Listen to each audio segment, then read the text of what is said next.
Anna Ashton joins us in our Washington studio. She's the Senior Director of Government Affairs at the U.S. China Business Council. Anna, welcome to our program. Thank you. Let me begin with this trade expo going on in Shanghai. Certainly a lot of optimism, a lot of promises from Chinese President Xi Jinping, really trying to put the focus on China, not just as a manufacturer, but as an importer, as buyer of the world's goods.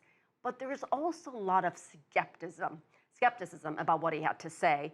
How much progress has China made in this area? Well, absolutely, China is a buyer of the world's goods, and it's got a huge consumer market, right? Its middle class is larger than our entire population here in the United States. Its middle class is only 15% of its population right now. Once it gets to 50%, which is what our middle class is, it will be almost 3 times the size of the United States. So this is a huge market for U.S. businesses and businesses around the world.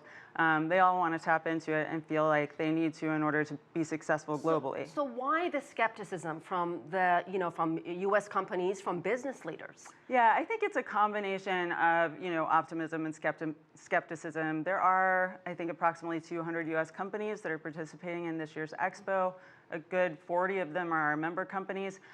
We have seen some progress from China in opening up its market and reforming it in ways that make it more business friendly.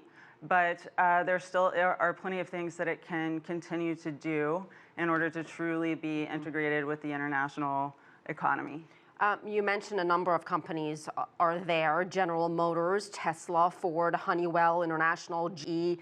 China says more than 190 companies are attending, up from last year, which was 174. French President Emmanuel Macron, Anna, is there.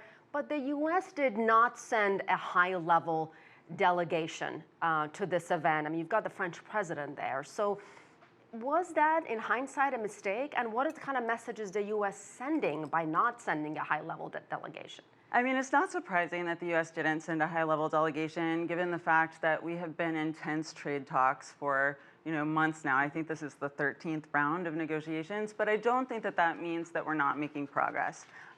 Despite the fact that we aren't going to see a U.S.-China leaders meeting on the sidelines of APEC now that the APEC summit is canceled, I still think that we are likely to see a phase 1 deal in the coming weeks, and that is going to help normalize, at least normalize talks for the short term. So phase 1, almost there. What happens after phase 1? More complicated, thorny issues in phase 2? We don't have a lot of visibility into that. What we know is that phase 1, the most important thing, probably from President Trump's perspective, is the ag purchase agreement.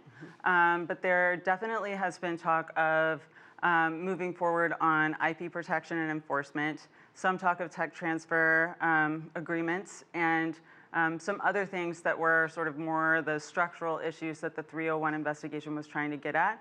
However, I think we are going to need a phase 2 and a phase 3 in order to really see progress on those more thorny structural issues. All right, we'll leave it there. Anna Ashton, a pleasure as always. Thank you.